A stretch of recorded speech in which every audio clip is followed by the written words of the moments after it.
Pattaya. This name evokes different reactions from those who hear it. For some, it is synonymous with partying, freedom, and a carefree lifestyle. For others, it is just another saturated tourist spot in Southeast Asia.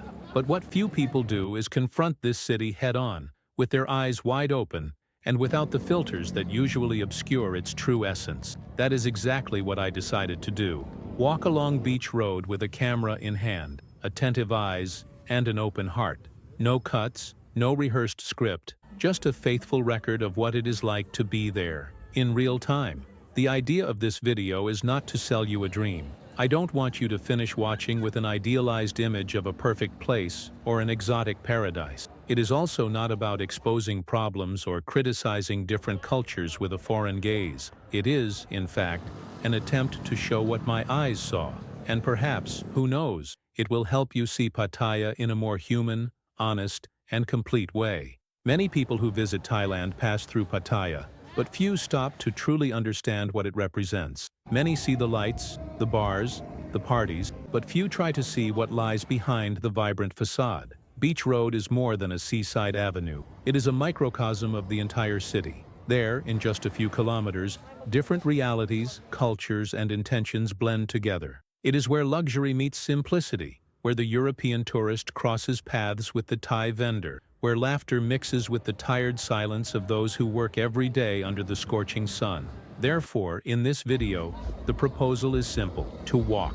Let my feet guide me, observe, listen, feel, and take you along on this journey. No filters, no cuts, with all the details that often go unnoticed. I want you to feel the city with me, to see not just the scenery, but the people, the sounds, the smells, the moments, because it is there, in the everyday, that the truth of any place resides. So before you continue with me, I invite you to subscribe to the channel, turn on notifications, and leave a comment at the end, telling me if this Pattaya I saw is the same as the one you know, or if perhaps you, like me, are about to discover it for the first time.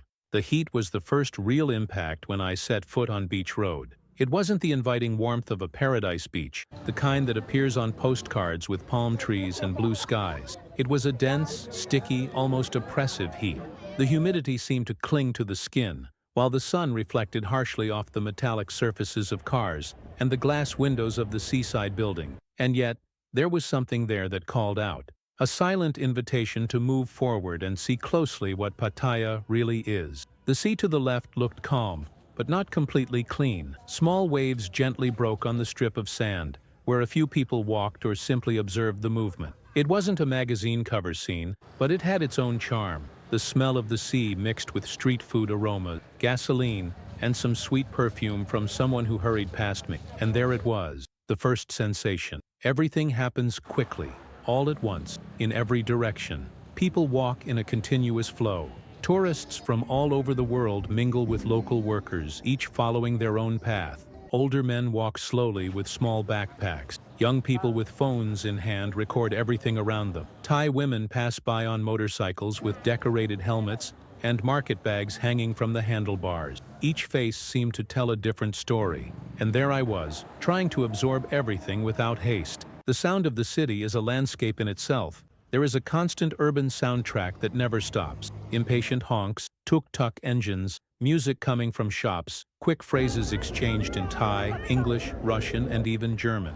Beach Road is a boiling cultural melting pot, and this becomes evident within the first few minutes. It is impossible not to feel that you are in a place where the whole world seems to meet, even if for completely different reasons. On the right side of the sidewalk, commerce begins to show itself. Stalls with fresh fruits, small cafes with plastic tables, vendors offering tours and massages. Colorful signs advertise everything from cold beers to clothing sales, all in a cramped space, where every square meter seems to have a function and an owner. At every corner, something new to look at, smell, and hear. It is an avalanche of stimuli. The architecture follows this organized chaos. Some modern, mirrored buildings share space with older, poorly maintained constructions with faded signs. On the same block, you can see a four-star hotel, a cheap hostel, a currency exchange, and a pharmacy. All together, mixed up, functioning in their own way. There is no visible planning, but there is an order that seems to make sense only to those who live there. As I walk, I notice that I am being observed by a few. The looks are not of distrust, but of curiosity. There is something different about walking calmly through a city that is always in a hurry, perhaps because few stop to truly observe. Most tourists seem to move automatically, going from the hotel to the restaurant, from the restaurant to the bar, from the bar to the club. I, however, was there to see everything. And in this slowed-down rhythm, the city begins to reveal itself with more depth. Even at this early stage, Beach Road was already showing its essence. Contrast, it is impossible to ignore. On one side, luxury and sophistication. On the other, simplicity and improvisation. And in the midst of this, a city that does not try to hide its reality. It simply is. And it became clear to me that if I really wanted to understand Pattaya, I needed to keep walking, slowly, attentively, openly. I kept walking, and soon in the first few meters, I realized that each block of Beach Road holds its own universe. The energy of the city subtly changes as I move forward. It's not a sudden shift, but an almost imperceptible variation in the types of people, the sounds, the colors around me. And if at first the avenue seemed like just a chaotic mix, now a kind of urban logic began to unfold before me, sustained by local habits and small everyday ritual. The street vendors are the first to occupy my field of vision. Some set up their stalls with extreme precision, as if following a silent choreography that repeats every morning. Others are already in the midst of selling, calling out to tourists with a thick accent-laden English, but full of friendliness. Perfectly cut fruits, freshly prepared juices, skewers of shrimp being turned over the coals. It's an invitation to consume, but also a showcase of the creativity of those who live by improvisation. I stopped for a few seconds next to a cart selling cold coconut. The vendor, an older man with a broad smile, made a point of opening the coconuts with a few swift knife strokes. His sunburned face was marked by the wrinkles of time and labor. With a nod and a cold coconut, he offered me one. I accepted, and for a brief moment, I let the rhythm of the city engulf me. As I drank, I observed my surroundings more calmly. In front of me, a group of Thais was sweeping the sidewalk, cleaning the area in front of an electronics store. One of them wore a Barcelona jersey, while the other had worn-out flip-flops and a curved brim cap. They didn't talk much, just exchanged quick gestures. Further ahead, a young woman pushed a stroller while balancing a shopping bag on the other arm.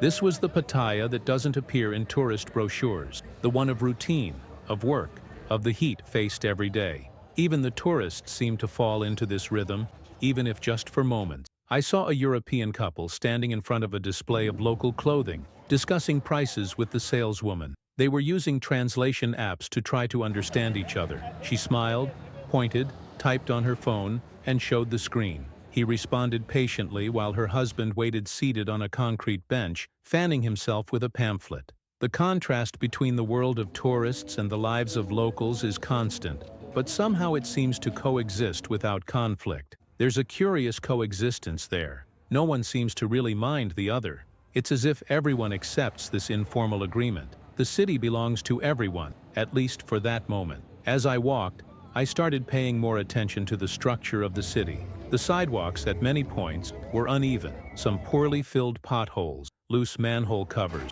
exposed electrical wires, but at the same time there was a visible effort to maintain a minimally functional appearance. Trash bins in strategic locations, visible police presence on some corners, informational signs in English and Thai. Passing by a pharmacy, I noticed the price of a sunscreen, the equivalent of almost 20 reais, more expensive than in many places in Brazil. Prices, by the way, vary quite a bit.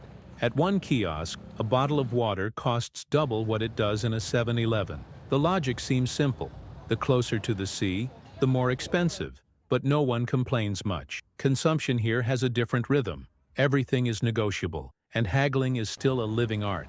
Even amidst simplicity, there is dignity. The people I saw working there seemed proud of what they do. No one is just surviving.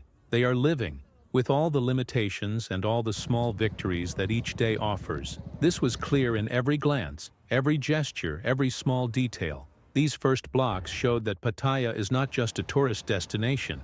It is a space where lives happen, where the everyday pulses naturally, and walking there calmly was enough to understand that, before any judgment, it was necessary to observe, truly. without haste, without prejudice, just observe.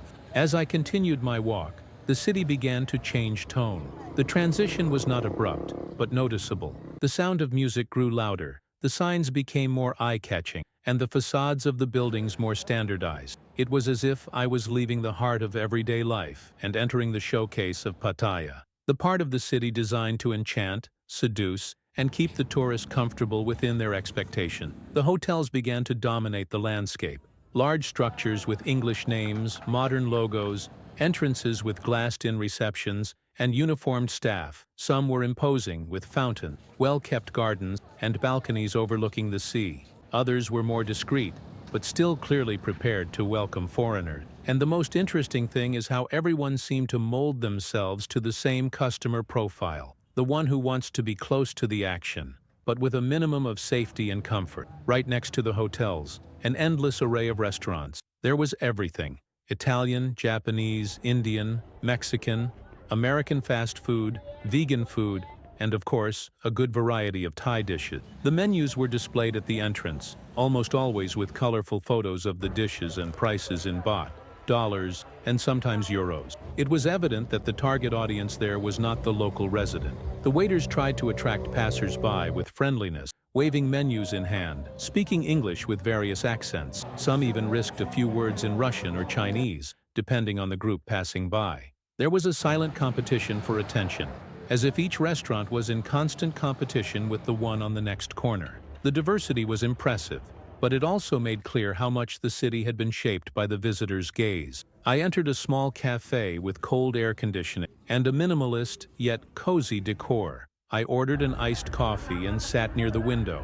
Outside, the street continued to pulse with activity. It was curious to observe the contrast between the calm, air-conditioned interior and the heat and intense movement outside. Inside, everything was designed for comfort: free Wi-Fi, charging outlets for phones, smiling staff. The experience was thoughtfully crafted down to the smallest details to feel familiar to outsiders. Yet at the same time, it was hard not to notice that behind the welcoming facade, there was a logic of continuous sales. Everything was a showcase. The food was good, the service efficient, but nothing had the local soul that I had felt in the previous blocks. It was as if that part of the city had been carefully assembled to cater to the fantasies of visitors, and not to reflect the essence of Thailand. Still, it was impossible to ignore how much this structure drove the city. Jobs, income, development. And for many, this was the Pattaya that made sense, the one that offers comfort, practicality, and a carefully dosed touch of exoticism.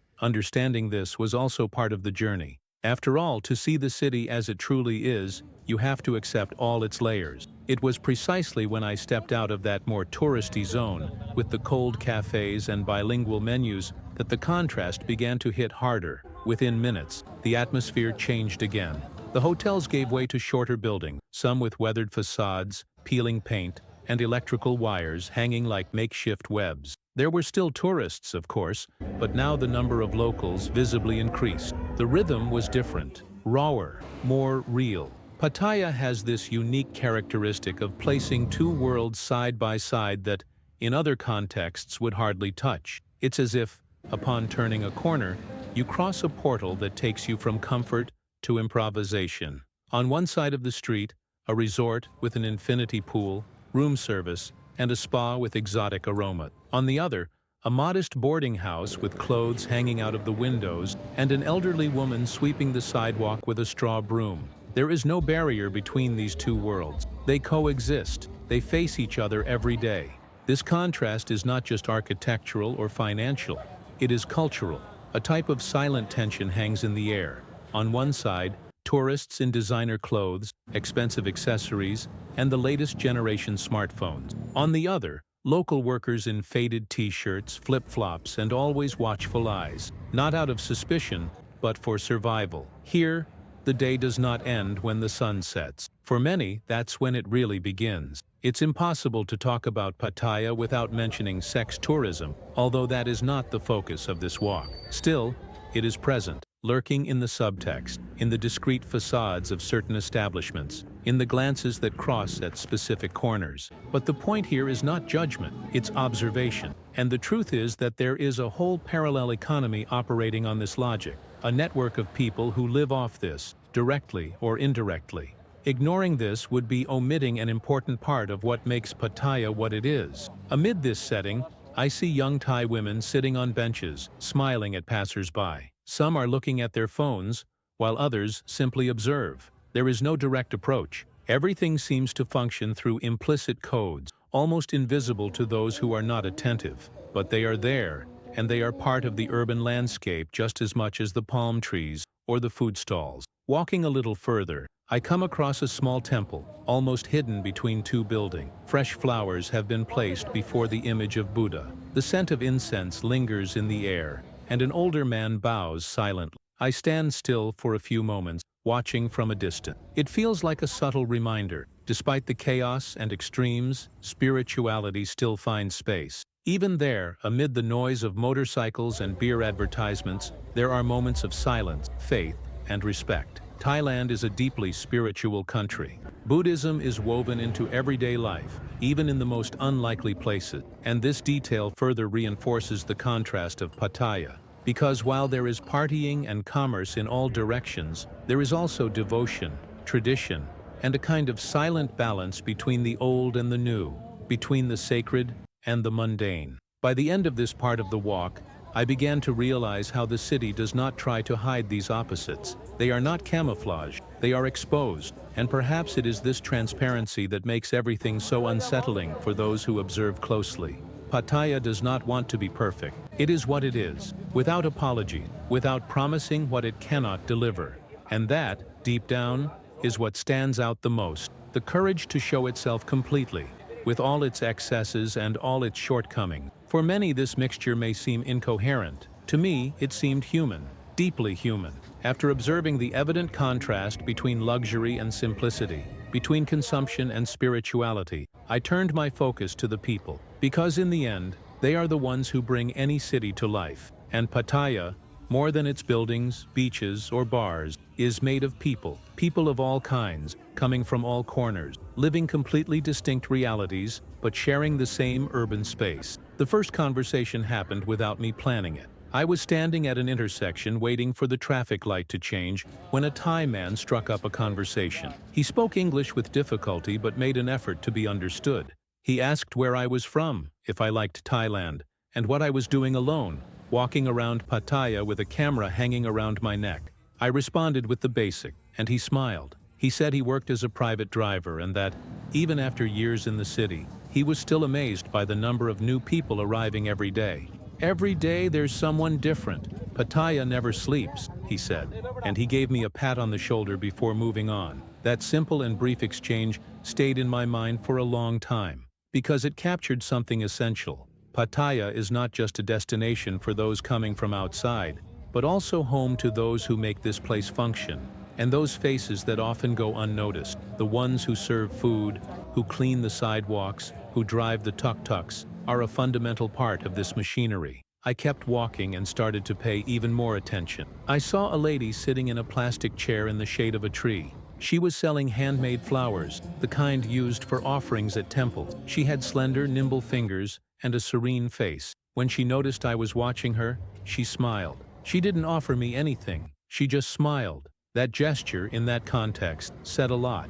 It was like a silent acknowledgement that we were there, sharing the same moment, even without speaking the same language. Further along, a group of young Russian tourists was trying to negotiate with a tuk-tuk driver. They were laughing loudly, talking among themselves, and showing the destination on Google Maps. The driver gestured, made signals with his fingers, and in the end, they all seemed to understand each other. The scene was almost comedic, but at the same time revealing. In the absence of words, there was a willingness to communicate, and that, in itself, is already a powerful bridge. In front of a small bar, I saw a Thai woman sitting next to a child. She seemed to be waiting for someone or just passing the time. The child was playing with a colorful plastic toy, making sounds with his mouth.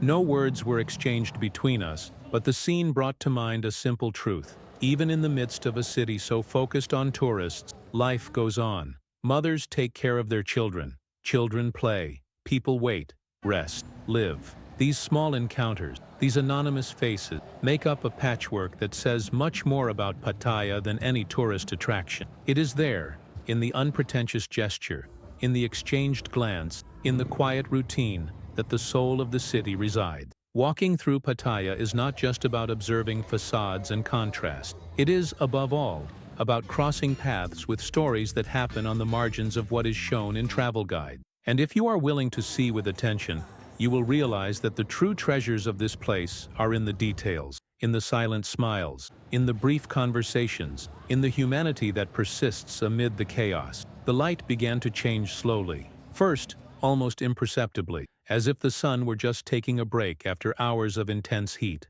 But gradually, everything started to take on another color. Beach roads, so lively during the day, began to dress in golden and orange hues, with elongated shadows. The late afternoon in Pattaya is not just a change in brightness, it is a change in atmosphere, in rhythm, in energy. The noise of the city remains, but begins to change tone. The horns still sound, but less impatiently. The conversations in the streets become more spaced out, more drawn out. The heat is still present, but milder, more bearable. And with that, the city seems to breathe in a different way. There is a pause, a kind of silent transition between day and what is to come. People begin to gather on the sidewalk by the shore to watch the sunset. Some sit on the concrete wall that separates the sidewalk from the sand. Others just lean against it, with bottles of water or cups of beer, observing. There is something almost ritualistic about this moment. The sky is slowly painted, and even those who don't seem to pay much attention to the scenery end up being drawn to it.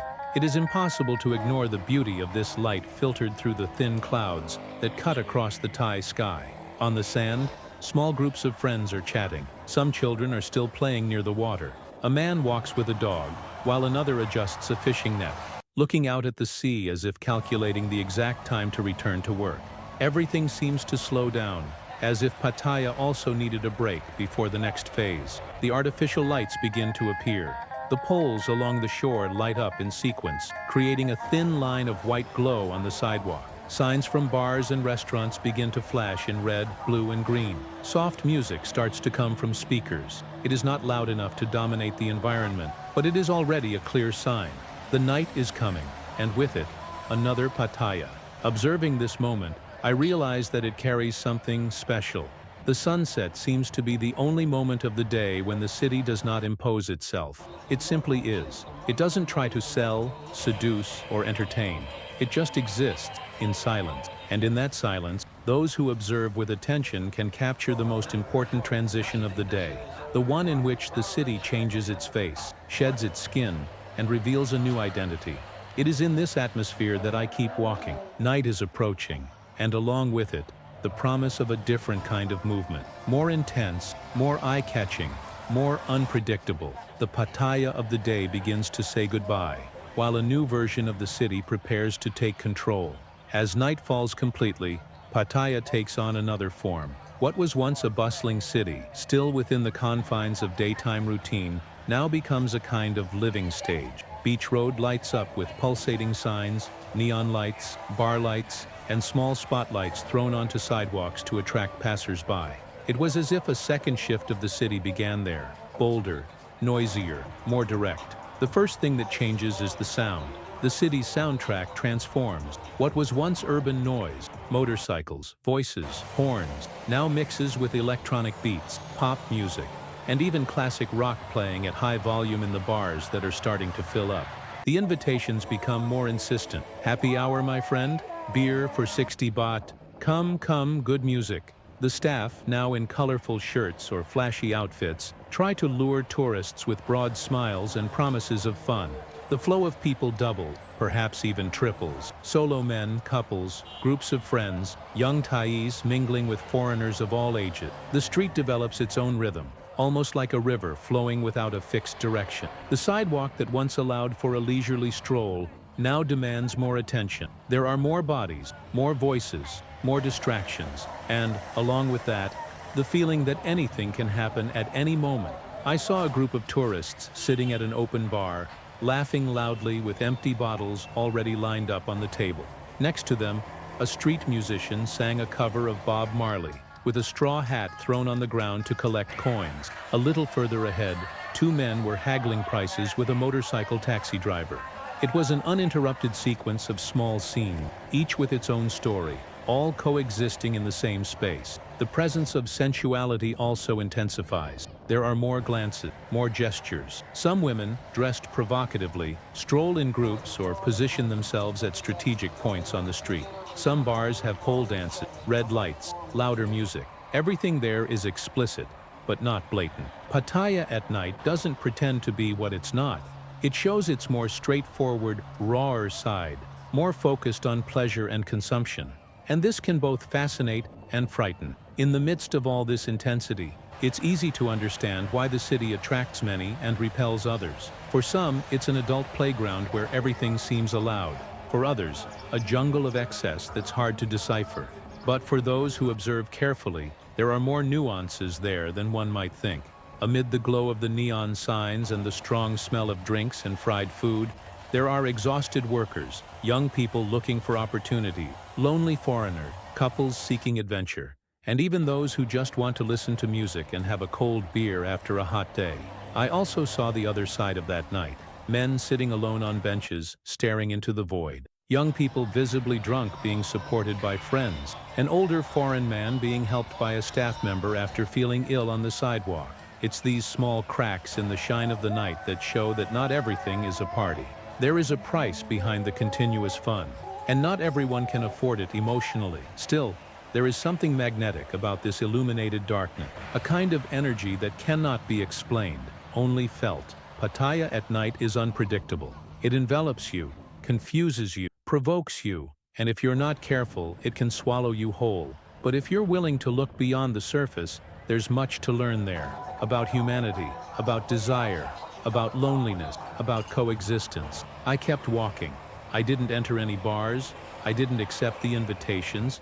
I didn't stop at any eye-catching corner. I just observed. And in the midst of that organized chaos, I understood that the night in Pattaya is not just about partying or excess. It's a mirror, a distorted reflection of everything we carry when we think we're just traveling. After hours of walking along Beach Road, feeling the day turn into night, observing people, landscapes, and rhythm, I realized that this experience went far beyond a simple urban exploration. It wasn't about tourism, about capturing beautiful images or collecting curiosities. It was about present, being there truly, attentive to what the city wanted to show me, and to what it doesn't always strive to hide. Pattaya, with all its contradictions, is a place that challenges superficial views. It invites you to judge, to create quick labels, to decide whether you like it or not based on just a few minutes of observation. But if you resist that impulse and keep walking, keep looking, it starts to reveal other layers, layers that don't fit into stereotypes. A city is not just what it proudly displays, nor is it just what others insist on condemning. A city is, above all, an organism made of people, and people are complex. Walking through Pattaya without filters confronted me with some of my own ideas. The expectation of finding something exotic and surprising dissipated almost immediately. Instead, I found something much more powerful, the everyday reality of a place that lives by adapting, by showing itself available, but that also has its own identity, its own pains, its own limits. It cannot be romanticized. There are evident problems here: inequality, exploitation, excess. But there is also dignity, resilience, and beauty in the details. I saw people trying to live the best way they can. I saw moments of silence amidst the noise. I saw humanity where many only see commerce. Walking through Pattaya was an exercise in empathy. It forced me to listen more than to speak, to observe more than to judge, to respect more than to understand. And perhaps that's the greatest lesson this place left me. Not everything needs to make sense to have value. Sometimes, just being there, open, is enough. Reaching the end of this walk felt like closing a cycle. I started the day curious, willing to observe Pattaya without hurry, without filters, with more attentive eyes than ever. And I end with the feeling that, despite the hours spent, there is still much to see, much to understand, much to digest. This city cannot be summed up in a video, nor in a walk. It imposes itself with a complexity that only time, coexistence, and real listening can reach. The goal here has never been to convince you to like or dislike Pattaya, much less to define what is right or wrong in what it offers.